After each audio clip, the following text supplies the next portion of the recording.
The mayor of Idaho City voted to remove Juneteenth from the holiday schedule and replaced it with Columbus Day to honor American heritage. Removing Juneteenth from the list of city holidays and restoring Columbus Day, which I believe is a more appropriate holiday honoring our American heritage. Juneteenth celebrates the actual end of slavery in the United States. And the abolition of slavery, I believe, is one of the crowning achievements of Western civilization and certainly worthy of celebration. My own view is that Juneteenth is something that nobody had heard of until 5 years ago and was pushed for political purposes. And so I'm not in favor of having that in.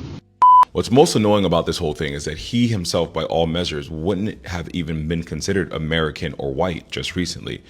He's a great value brand, general American, German, Scandinavian mutt from the Midwest. His last name is Westland. That's a Scandinavian name, which means his people did not come over in the Mayflower.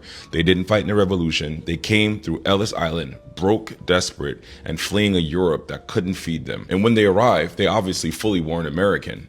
We know that there was a hierarchy of whiteness where Northwest Europeans were at the top, but they were still newcomers, still foreign, still learning English, still huddling in ethnic enclaves and ghettos trying to figure out how to belong. So how do we go from that to deciding what American heritage looks like? They assimilated, and I call it the Great Assimilation, where all these white people from around the world come to America and become white. Juneteenth is the most authentically American holiday we have. It marks the moment in this country was forced to confront the distance between what it claimed to be and what it actually was. It belongs to Black Americans, our ancestors who were here working, building, bleeding before any Scandinavian set foot on this continent.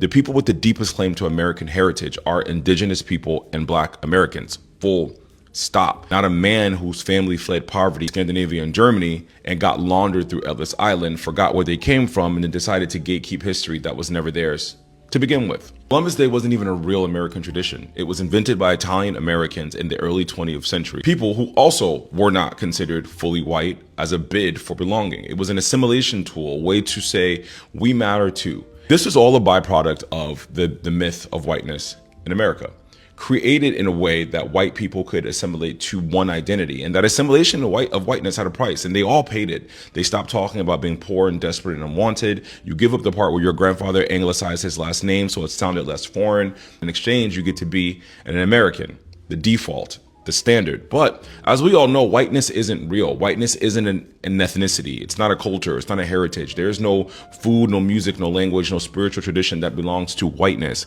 Nobody's grandfather came from the old country speaking white. White is a legal and political construct. It was invented deliberately to create a buffer class between ruling elite and enslaved Black people. If poor Europeans could be convinced they had more in common with wealthy white landowners than Black laborers, they'd never organize together. And we all know poor white people were used as a tool to keep Black people oppressed in this country.